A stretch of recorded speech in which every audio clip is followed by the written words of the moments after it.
महिला आमदार स्नेहलताताई कोल्हे आपल्या प्रभाग क्रमांक 3च्या प्रचारासाठी आलेल्या आहेत. त्या कॉर्नर सभेसाठी आलेल्या आहेत. त्याचबरोबर त्यांच्याबरोबर आपल्या स्थानिक शितोळेताई आहे, या छायाताई नरोडे आहे. तसेच आपल्या प्रभाग क्रमांक 3चे जे उमेदवार आहे मयूर भाऊ गायकवाड व पल्लवीताई डड्याल व त्याचप्रमाणे आपल्या रेणुकाताई नरोडे व आपल्या स्थानिक भागातील DP अण्णा मोरे असेल, दिलीप भाऊ दारुणकर असेल, केशव भाऊ भवर असतील व आपले पटेल फॅमिलीतले रामूभाई पटेल असतील व शिंदे राजाभाऊ शिंदे आपल्या या प्रभाग क्रमांक 3च्या ही एक पहिली कॉर्नर सभा आहे. आणि ही कॉर्नर सभेला म्हणजे प्रभाग क्रमांक 3ला आपल्या कोपरगाव शहरातील सगळ्यात जास्त म्हणजे एक आकर्षणाचा केंद्रबिंदू म्हणून धरला गेला आहे की या प्रभाग क्रमांक 3मध्ये ज्या घडामोडी झाल्या त्या घडामोडीमुळे मला वाटतं पूर्ण शहरातलं एक वातावरण काहीतरी बदल झालं होतं. पण त्या बदलाच्या जागी आज जे काही वेगवेगळे बदल दिसतात ते म्हणजे त्यांना वाटलं होतं की आम्ही कोपरगाव शहरात काहीतरी वेगळं करू आणि आमच्या वातावरणात म्हणजे मी म्हणाल या कोपरगाव 3मधील दोन्ही नगरसेवक हे भाजपचे निवडून येणार आहे व त्यानंतर पुढील पूर्ण 30चे 30 आणि बरोबर आपल्या म्हणजे नगराध्यक्ष पराग शिवाजी संधान हे बहुमताने निवडून येणार आहे. आजची जी काही कोपरगाव शहरातील घडामोड होती ती घडामोड फार मोठी घडामोड. विकी भैयाने आम्ही बोललोच होतो भाषणात की भैया काहीतरी वेगळं काहीतरी करून दाखवतील. त्याचप्रमाणे आपले जे कोपरगाव शहरातील मोठे दीपक भाऊ वाजे यांचा आज आपल्या भारतीय जनता पार्टीच्या संधान साहेबांना म्हणजे नगराध्यक्षांना पाठिंबा दिला आहे. व त्याचप्रमाणे त्यांनी बाकीच्या भागातील एक मोठी घडामोड घडून आणलेली आहे. आपल्या प्रभाग क्रमांक 3मधल्या अडचणी या सोडवण्यासाठी म्हणजे हा काय जो आपण विकास बघतोय, जे काही आपले जुने नगरसेवक होते एका दिवसात त्यांनी पक्ष बदलून दुसरीकडे गेले, पण जो काही विकास ते सांगताय की हा विकास मी केला, हा विकास स्नेहाताई कोल्हे व विवेक भैया कोल्हे यांच्या माध्यमातून आपल्या प्रभाग क्रमांक 3चा विकास झालेला आहे. त्याबद्दल मी प्रथमतः आपले आभार मानतो. गेल्या 9 वर्षानंतर आपले नगरपालिकेचे इलेक्शन होत आहे. 9 वर्षात फक्त भ्रष्टाचार झाला, परंतु आम्ही त्याच्यावर न बोलता आम्ही काय करणार याच्यावर आम्ही बोलणार आहोत. आज आपल्या शहरातल्या धूळ असतील, पाणी असतील, रस्ते असतील, स्ट्रीट लाईट असतील, आरोग्य असतील, अशा बऱ्याचशा समस्या आहेत. तर आम्ही जो वचननामा काढलेला आहे किंवा विश्वासनामा काढलेला आहे, तर ह्या विश्वासनामात आम्ही आपल्याला विश्वास देणार आहोत की आम्ही जे त्याच्यात लिहिलेलं आहे ते आपल्याला सगळ्याला सत्यात उतरवायचं आहे. मग पाणी असेल, जे स्वच्छ पाणी द्यायचं आहे आपल्याला. आज जर बघितलं तर आपल्याला वर्षभरातून फक्त मागच्या वर्षात जर बघितलं तर 67 दिवस पाणी आलं. या वर्षात आतापर्यंत 66 दिवस आला आणि अजून 2 महिन्यात जरी 12 दिवस धरलं तर 75 दिवसाच्या आसपास पाणी मिळेल. म्हणजे जो शब्द आपल्याला दिला गेला होता की दिवसाआड पाणी देऊ, ते कधी आलेलं नाही. जे पाणी येतं ते पण खराब येतं. पर्यायाने आपल्याला प्रत्येकाला पाण्याचे जार विकत घ्यावे लागतात, म्हणजे आपला खर्च होतो. पाणी खराब असो, रस्ते असो, स्ट्रीट लाईट असो नसो, प्रत्येकाला पट्टी, नळपट्टी असेल, घरपट्टी ही तर काही चुकत नाही. त्याकरिता ह्यावेळी जो आपण विश्वासनामा काढला त्याच्यातच आम्ही लिहून दिलेला आहे, जितके दिवस पाणी तितकेच दिवस आम्ही पाणीपट्टी घेणार आहोत.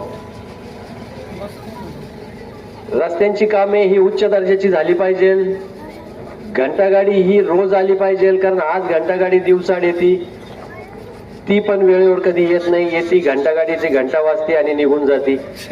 पर्यायाने कधी कधी कचरा तसाच राहतो. घंटागाडीतल्या माणसाने उतरलं पाहिजे, तो कचरा घेतला पाहिजे आणि टाकून दिला पाहिजे, असा त्या टेंडर मधला नियम आहे. आणि प्रत्येकाच्या घरावर जे स्कॅनर लावलं ते स्कॅन केलं गेलं पाहिजे, पण ते कधी होत नाही. गेल्या आता माहितीच्या ज्यावेळी आम्ही बघितलं तर 2021 पर्यंत साधारण 17 ते 18 लाख रुपये स्वच्छतेच्या ठेक्याचं बिल महिन्याला निघत होतं. आज तेच बिल मे महिन्यातलं घेतलं आम्ही माहितीच्या अधिकार तर 33 लाख रुपये निघाला आहे. पण 4 वर्षात इतके घरं वाढले की स्वच्छता वाढली का रोज तुमच्याकडे घंटागाडी येते, काहीच झालं नाही. कारण फक्त भ्रष्टाचार झालेला आहे याच्यामध्ये. कारण ज्यावेळी 5 वर्षाची 2016 नंतर 21ला 5 वर्षाची टर्म संपली तर नगरपालिकेवर प्रशासक आणि लोकप्रतिनिधी यांचा कंट्रोल होता. याच्यातून फक्त भ्रष्टाचार झाला. जेवढे रस्ते झाले ते सगळे फुटलेले आहेत 2-2, 3-3 महिन्यामध्ये, कारण त्याच्यात मोठ्या प्रमाणात भ्रष्टाचार झाला. पाणी स्वच्छ येत नाही. कचऱ्याचं घंटागाडीचं बघितलं तर ती दिवसाआड येते, आली तर आली, नाही तर नाही आली. जो माणूस उतरून ते डस्टबिन घेऊन गेला पाहिजे ती पण तो नेत नाही, कारण यांनी भ्रष्टाचारच फार मोठ्या प्रमाणात केला आहे. पाण्यावर दर महिन्याला 1 लाख रुपये खर्च, दररोज 1 लाख रुपये फिल्ट्रेशन खर्च होतो, पण ते प्रॉपर होत नाही, कारण तिथं ते केमिस्ट लेवलचे लोक नाही, ते सगळे 10वी-12वी आहेत. त्यामुळे जसं येईल तसं पाणी आपल्याला येतं. ते पण 5व्या दिवशी येतं. फक्त म्हणायला चांगला शब्द वापरला 4 दिवसाआड. म्हणजे जसं 100 रुपये न करता किंमत लिहिली जाते 99 रुपये, आपल्याला मनाला समाधान मिळतं, अरे 99 रुपयाला, पण ते 1 रुपया टाकला का 100 होतं. तसंच 5व्या दिवशी कोणीच म्हणत नाही, 4 दिवसाआड म्हणतात. म्हणजे बाहेरगावचे पाहुणे आपल्याला विचारतात, आता किती दिवसांनी पाणी, धूळ कमी झाली का. आरोग्याचं जर बघितलं तर गेल्या 4 वर्षात 75 लाख रुपये खर्च झाला. गेल्या दर 3 महिन्यांनी फवारणी झाली पाहिजे. कधी कोणाला आठवत असेल तर मला सांगावं का फवारणी झाली, पण 75 लाख रुपये बिल त्याचं काढलं गेलं. म्हणजे प्रत्येक गोष्टीत भ्रष्टाचार झाला. फक्त फ्लेक्स लावले गेले, स्वतःचा उदो झाला. 3000 कोटी तर कुठे विरले हे तर समजले नाही, फक्त आमदारकी पुरतेच होते. नंतर 4000 कोटीवर गेले ते, पण मला वाटतं त्यांच्याच मनाला काहीतरी वाटलं. पण या सगळ्या गोष्टी आपल्याला जो भ्रष्टाचार मुक्त प्रशासन आणि एक स्वच्छ आणि चांगलं प्रशासन आम्हाला द्यायचं आहे, याकरिता भारतीय जनता पार्टी, RPI व मित्र पक्षातर्फे आम्हाला तिघांना उमेदवारी आहे आणि शहरातून 30 जण, मी 31 जणांना आम्ही उमेदवारी मिळालेली आहे. दरवर्षी दर 5 वर्षांनी विकासनामा निघतो. विकासनामा म्हणजे ते येतो, दाखवलं जातं, विजन दाखवतात, त्याच्यात काही होत नाही. पण आम्ही विश्वासनामा दिलाय का जो विश्वास सत्यात उतरवायचा आहे, आणि तोच विश्वास काल आपल्या लाडक्या मुख्यमंत्र्यांनी पण दिला का तुम्ही आम्हाला निवडून द्या. हे सगळं जे आहे विश्वासनाम्यात, हे आपण सगळं सत्यात उतरवू, कारण तो त्यांनी पण बघितला.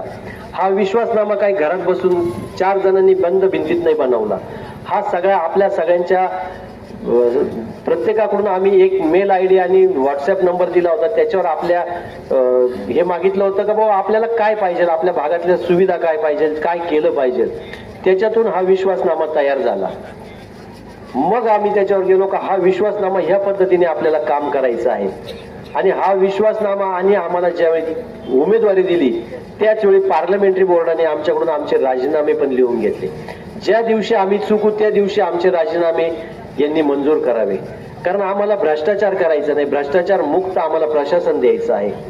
कोणालाही नगरपालिकेत यायची गरज पडणार नाही, याकरिता आपण एक ऍप डेव्हलप केला आहे का त्या ऍप मधून आपण आज प्रत्येकाकडे स्मार्टफोन आहे, त्याच्यातून तुम्ही कंप्लेंट करू शकता, घंटागाडी आली नाही, पाणी आलं नाही, ड्रेनेज चोक झाला आहे, स्ट्रीट लाईट बंद आहे, का जे जागेवर निरसन करता येईल. जे आपल्याला जन्म मृत्यूचे दाखले लागतात, MSCBचं किंवा कनेक्शन लागते, आपल्याला जे दाखले लागतात ते त्याच्यातून मिळतील. कारण आम्हाला भ्रष्टाचार करायचा नाही. ज्याला भ्रष्टाचार करायचा तो म्हणतो तुम्ही तिथे या मग आम्ही तुम्हाला दाखले देऊ.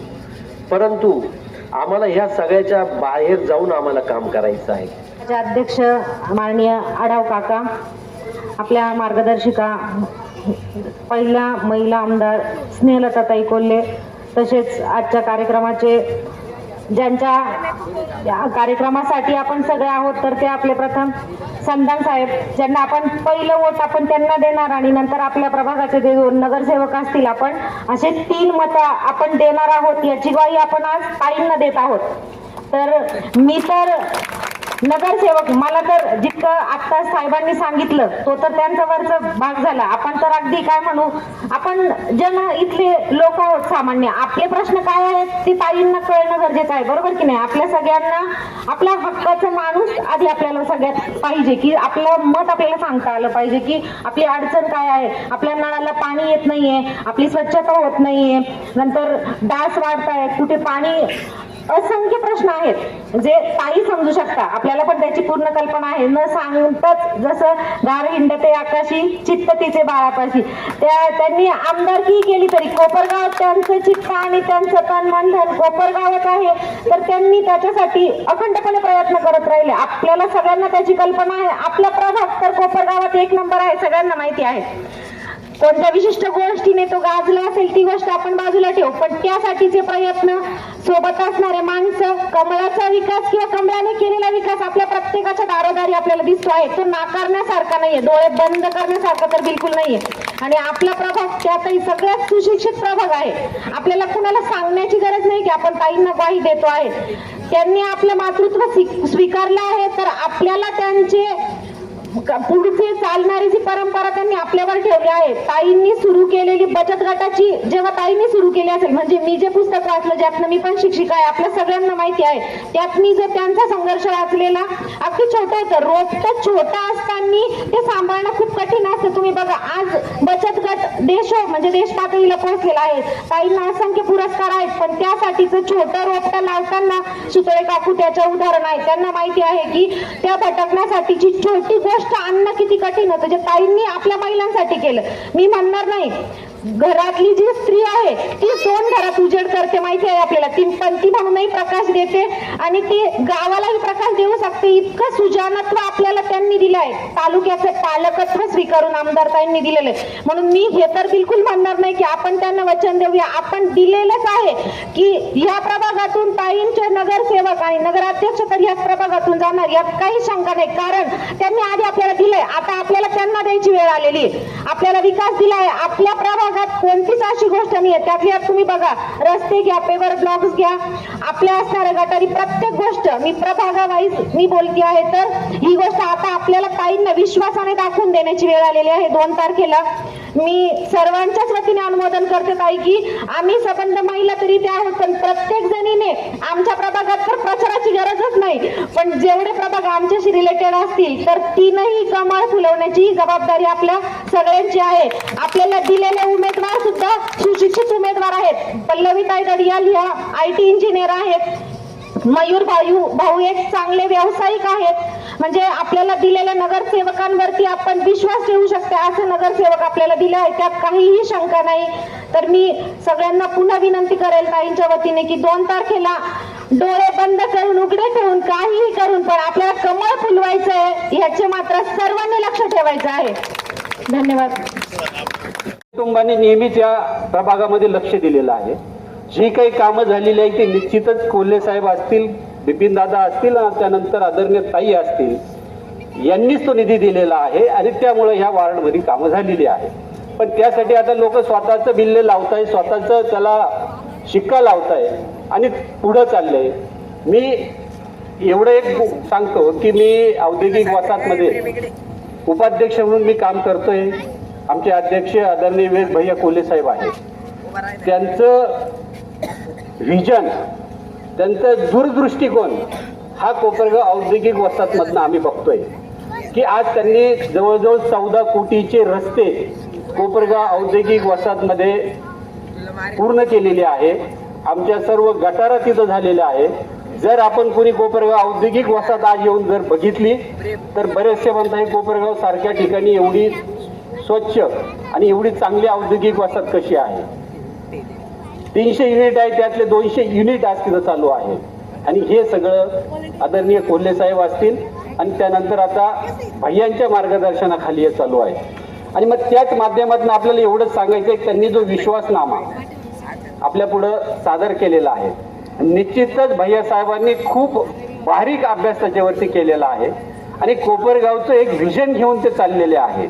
जी लोक स्वतःचे उमेदवार डिक्लेअर व्हायच्या आधी कोल्हे साहेबांबरोबर होती, आदरणीय बिपिन साहेबांबरोबर होती, 50 वर्ष कोल्हे कुटुंबाबरोबर होती आणि मग त्यांना एकदम आठवलं की अरे आपण बाहेर पडावं, काय करावं, ते त्यांचं हे आहे. आणि दुसरी गोष्ट औद्योगिक वसाहतच्या संदर्भात मी सांगेल, 3 महिन्यापूर्वी एक प्रेस कॉन्फरन्स झाली कोपरगावमध्ये. कारण हा विषय औद्योगिकचा आहे म्हणून मी त्याच्यावर बोलतोय. एक प्रेस घेतली गेली कोपरगावमध्ये, आपल्या तालुक्याचे लोकप्रतिनिधी आणि जे समोर आता उमेदवार उभे आहे काका कोयटे यांनी ती प्रेस घेतली आणि त्या प्रेसमध्ये त्यांनी असं डिक्लेअर केलं की कोपरगावमध्ये MIDC मंजूर झालेली आहे आणि ज्या कोणाला जर प्लॉट पाहिजे असतील तर त्यांनी आमच्याकडे अर्ज करावे. त्यानंतर मलाही प्रश्न पडला, आमच्या डायरेक्टर बोर्डालाही प्रश्न पडला ही MIDC नेमकी कोपरगावात मंजूर झाली कुठं आणि कधी झाली. म्हणून आम्ही त्याचा जेव्हा शोध घ्यायला सुरुवात केला तर मित्रांनो कुठेही ती MIDC मंजूर आज तरी नाही. ज्या जागांचं ते नाव घेतात ते आजही पशुसंवर्धन खात्याकडे ती जागा तशीच आहे. त्यानंतर की व्हिलेज सेंटर म्हणजे की व्हिलेज सेंटरकडे सुद्धा ती जागा तशीच आहे. कुणालाही ती जागा दिल्या गेली नाही. मग असं असताना तुम्ही लोकांचा दिशाभूल कशी करू शकता? युवकांना तुम्ही आवाहन करता की आपण अर्ज भरावे. मग युवकांनी जर तुमच्याकडे जे अर्ज भरले असतील तर त्यांना आम्हाला सांगावं, जनतेला सांगावं की त्या लोकांना तुम्ही कारखानदारीसाठी प्लॉट कुठून देणार आहे. अहो एवढं मोठं खोटं बोलणारे लोक जर समोर आहेत, जे काय आहे ते तुम्ही सत्य मांडा आणि सत्य गोष्टीवरती बोला. पण तशी कुठेही काही परिस्थिती आज दिसत नाही. कोपरगाव जर धूळमुक्त करायचं असेल, कोपरगावचं आरोग्य सुधारायचं असेल, कोपरगावचं जर पाणी आपल्याला स्वच्छ मिळवायचं असेल तर त्यासाठी आपल्याला भारतीय जनता पार्टीचे जे उमेदवार आहेत, नगराध्यक्ष असतील किंवा नगरसेवक पदाचे जे उमेदवार, यांना आपल्याला मतं ही दिले पाहिजे. त्याचं कारण असं आहे, केंद्रामध्ये जी सत्ता आज आहे ती भारतीय जनता पार्टी आणि सहयोगी पक्षाची आहे. महाराष्ट्रामध्ये जी सत्ता आज आहे ती भारतीय जनता पार्टी आणि सहयोगी पक्षाची आहे. आणि जर महाराष्ट्रामध्ये तुम्ही जर बघितलं तर भारतीय जनता पार्टीचे 132 अधिक अपक्ष असे आमदार आहेत. म्हणजे आज जर आपण विचार केला तर पुढील 4 वर्ष तिन्ही उमेदवार आपले कमळावर उभे आहेत. आणि आजच्या या कॉर्नर सभेचे अध्यक्ष भाऊसाहेब भाऊ आढाव आणि आत्ता ज्यांचा आपण अनुभव ऐकले ते दिलीप भाऊ दारुणकर, राजाभाऊ शिंदे, केशवरावजी भोर, रामू शेठ पटेल, दीपिनाना मोरे, कलविंदरजी रडियाल, तसेच सगळ्यात महत्त्वाचं आमच्या टुलिप स्कूलच्या उपासना मॅडम आहेत, हेमलताताई पटेल आहे, शकुंतलाताई शितोळे आहेत आणि जिचं अतिशय चांगलं प्रभावी असं भाषण झालं त्या रेणुकाताई नरोडे, आनंद भाऊ माळी, संध्याताई नरोडे, निसार भाई आणि उपस्थित पत्रकार बंधू, प्रभाग 3 मधील मतदार बंधू भगिनींनो, आपण प्रत्येकाचं मनोगत ऐकलं. आपण नगराध्यक्षांचंही भाषण ऐकलं. अतिशय तरुण तडफदार उमदा उमेदवार आपल्याला मिळालेला आहे. उच्च शिक्षित आहे, उद्योजक आहे आणि कुठलाही त्यांच्यावर आरोप नाही, त्यांच्यावर बोलण्यासारखं टीका करण्यासारखं काहीच नाही असा हा उमेदवार आहे. आणि अगदी आम्ही जशी महिला मंडळातून विधिमंडळात गेले तसं हा उमेदवार सुद्धा एक तरुण मंडळात, विजेता तरुण मंडळ मला वाटतं ना, तिथला मंडळात मुलांबरोबर यांनी काम केलं. सामाजिक संजीवनी युवा प्रतिष्ठानमध्ये काम केलं, सहकारी संस्थांमध्ये ते काम करत आहेत आणि ते यशस्वी उद्योजक ते आहेत. त्यामुळे तेही उमेदवार चांगले आहे. आमच्या पल्लवीताई इंजिनियर आहेत, मयूर भाऊ त्यांच्या उद्योगामध्ये सक्रिय आहेत. एक चांगली माणसं आपल्या समोर आम्ही दिलेली आहे. याही आधी आम्ही आपल्याला उमेदवार दिला, त्यांच्यासाठी आम्ही पळालो, धडपड केली, निधी दिला. आम्ही निधी दिल्यामुळे ते काम काही प्रमाणात करू शकले असतील. परंतु माझी आता सगळ्यांना विनंती आहे, काळ बदलला, वेळ बदलली, परिस्थिती बदलली. केंद्रामध्ये भारतीय जनता पार्टीचं सरकार आहे, राज्यात भारतीय जनता पार्टीचं सरकार आहे. तर वर कमळ, राज्यात कमळ, तर आपल्याला नगरपालिकेत सुद्धा कमळ लागणार आहे. आपण लक्षात घ्या, आपल्या जिल्ह्यामध्ये फक्त आणि फक्त कोपरगावकरांसाठीच मुख्यमंत्री आले, हे आपलं भाग्य आहे. त्यामुळे आपल्यावर किती प्रेम आहे, आपल्यावर किती विश्वास आहे, आपलं एक एक मत महत्वाचं आहे. देवाभाऊंनी मी 2014ला ज्यावेळी आमदार झाले त्यावेळी अतिशय जे काम मी घेऊन गेले ते देवाभाऊंनी मंजूर केलं. मग आपण नगरपालिकेची बिल्डिंग तर अशी होती की अंगावर वरून पडायला लागलं होतं सगळे पोपडे, कधी काय होईल, ती अतिशय खराब अशी परिस्थिती. म्हणून नगरपालिकेची बिल्डिंगला निधी मंजूर केला, एसटी स्टँडला निधी मंजूर केला, 2 पोलीस स्टेशन केले, ग्रामीणला वेगळं, शहराला वेगळं. त्याचबरोबर पोलीस वसाहत जी होती त्या माता भगिनी मला भेटल्या, ताई आमचे लेकरा बाळांचे हाल होते, पाणी गळतंय वरून, आम्हाला वसाहत पाहिजे, घरं पाहिजे. त्या महिलांसाठी पोलिसांच्या त्या महिलांसाठी वसाहत केली. आणि गरीब घरातल्या मुलांना वाचनाची सोय नसते, छोटंसं घर असतं, खूप गोंधळ असतो, त्यांना अभ्यास करायचा असतो, तर एक असं सुंदर असं वाचनालय आपण उभं केलं. कोणीतरी त्याच्यात 2 खुर्च्या मांडल्या, टेबल मांडले आणि आपलंच नाव दिलं. तर असं आम्ही केलं, तेच आमचं सांगतो. आमच्याकडे खोटं बोलण्याची पद्धत नाही, कारण स्वर्गीय कोल्हे साहेबांचा वारसा आहे. आजचं एक भाग्य आहे दिलीप भाऊ आपलं, आपण अनेक जणांना नगराध्यक्ष केलं साहेबांनी, पण आपण कृतज्ञता व्यक्त करत आहात. आपल्यापाशी ते एक चांगला भाव आहे आमच्या परिवाराविषयी. पहिला नगराध्यक्ष होण्याचा मान तर महिला नगराध्यक्षाचा मला वाटतं याच्या आधी सुरुवातीला शकुंतलाताई बोर्डे होत्या, त्याच्यानंतर सुहासिनीताईंना सुद्धा दिला होता स्वर्गीय साहेबांनी. म्हणजे आमच्याकडून आम्ही देत गेलो. विवेक भैया चर्चा करायला बसले, इथल्या वॉर्डातल्या मागच्या नगरसेवकाची उमेदवारी डिक्लेअर केली, बुकेही घेऊन आले, सगळी माहिती घेतली संपूर्ण शहराची, इथं कोण वॉर्डात, तिथं कोण, पुढचं विजन काय. 2 तास विवेक भैया बरोबर 2-3 तास चर्चा केली आणि पाठीत खंजीर खुपसल्यासारखा रंग बदलला. भरोसा कोणावर टाकावा तेव्हा विश्वास ठेवू नका, भरोसा टाकू नका, कारण आमच्या बाबतीत दगा फटका झाला, अनेकांच्या बाबतीत दगा फटका झालाय, अनेक लोक समोर आलेले आहेत. आणि म्हणून माझी कळकळीची विनंती आहे, आपल्या समोरचे जे उमेदवार आहे आपल्याला भरोसा दाखवतात, आपल्याला काहीतरी सांगत असतात, खोट्या बदावण्या करतात, परंतु त्यांच्याकडून अनेकांना फसवलं सुद्धा गेलेलं आहे. आणि म्हणून मी एकच आपल्याला सांगते, अमित भाई शहा आले होते कारखान्यावर, विवेक भाईंचं कौतुक करून गेले, मुख्यमंत्री कौतुक करून गेले, आणि काल मी आपल्याला सांगितलं आपले समोरचे उमेदवार त्यांनी सुद्धा मला तातडीने फोन केला, ताई भैयांनी फार छान जोरात काम केलं, विवेक भाईंची दृष्ट काढा. अचानक विवेक भैया चुकीचे ठरले आणि आता ते उमेदवारी करत आहे ती तुमच्यासाठी नाही, ती स्वतःसाठी करत आहे.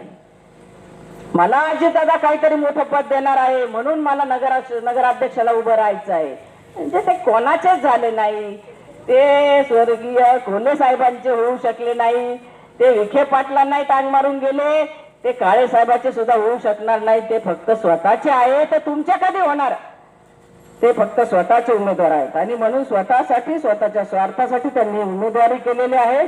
माझी आपल्या सगळ्यांना विनंती आहे, आमचा कोल्हे परिवार हा सामाजिक बांधिलकी जपणारा आहे, संजीवनी उद्योग समूह जवळ आहे, हाकेच्या अंतरावर आहे, कधी काही संकट येऊ द्या तातडीने संजीवनीची डिझास्टर मॅनेजमेंट यंत्रणा उभी राहते. आपत्कालीन परिस्थितीत जी काही व्यवस्था लागते ती माननीय बिपिनदादांनी उभी केलेली आहे. त्यामुळे पूल आला, आपल्याला कल्पना आहे मागच्या वेळेस पूर आल्याबरोबर मी आमदार असताना तातडीने गोकर्ण-नगरीचा पूल आपण बांधून घेतला, इमिजिएट कलेक्टरला ऑर्डर काढायला लावली. तर असे काम करण्याची आम्हाला सवय आहे. विवेक भाईंचं काम संजीवनी युवा प्रतिष्ठान माध्यमातून चालतंय आणि त्याच्यामुळे 2 पाण्याचे माठ आणि त्याला आमची पाणपोई असे म्हणणारे आम्ही नाही, आम्ही टँकरने पाणी देणारी लोक आहोत. बऱ्याच वेळा कोपरगावात काही प्रश्न आला असेल पाण्याचा तर बिपिन दादांनी स्वतः कारखान्याचे प्लांट बंद केले, पाणी पोहोचवलेलं आहे. आणि आता तळ भानगड जी चालली, अहो मी तळ्यातलं पाणी पाजणार नव्हते, मी तर धर्माला बंद पाईपलाईनने पाणी तुम्हाला देणार होते, पण ही मंडळी कोर्टात गेली, शेतकऱ्यांना फसवलं, शेतकऱ्यांना खोटं सांगितलं की तुमचं शेतीचं पाणी चाललं.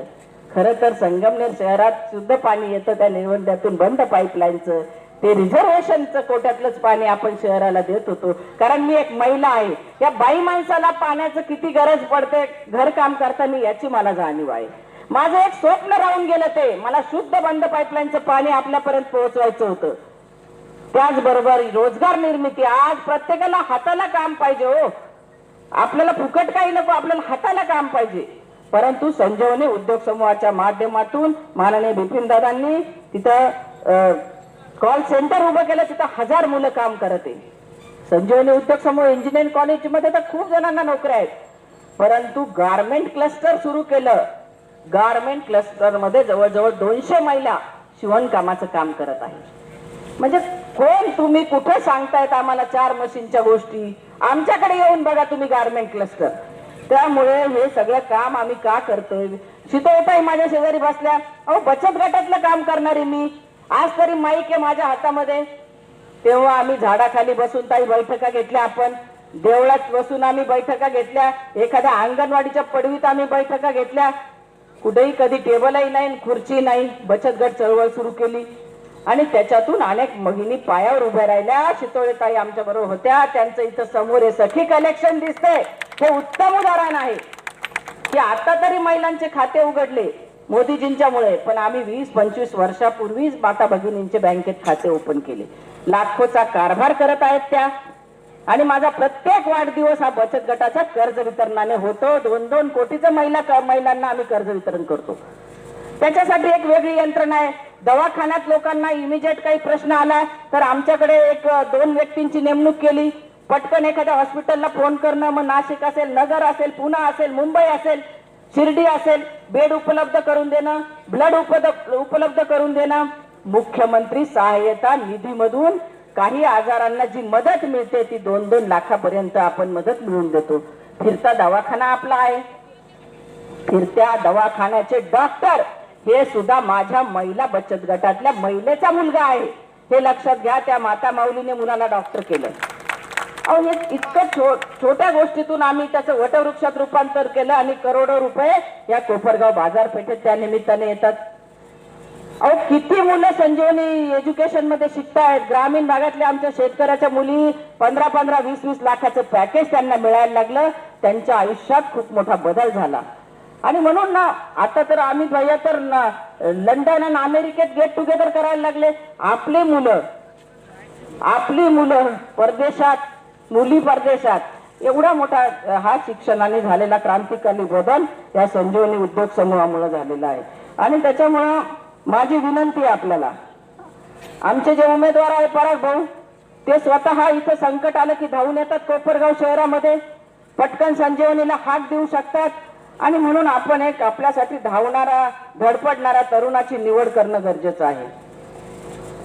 आणि काल मुख्यमंत्र्यांनी आपल्याला सांगितलं, लाडकी बहीण योजना जी डिझाईन केली ती माननीय मुख्यमंत्र्यांनी केलेली आहे.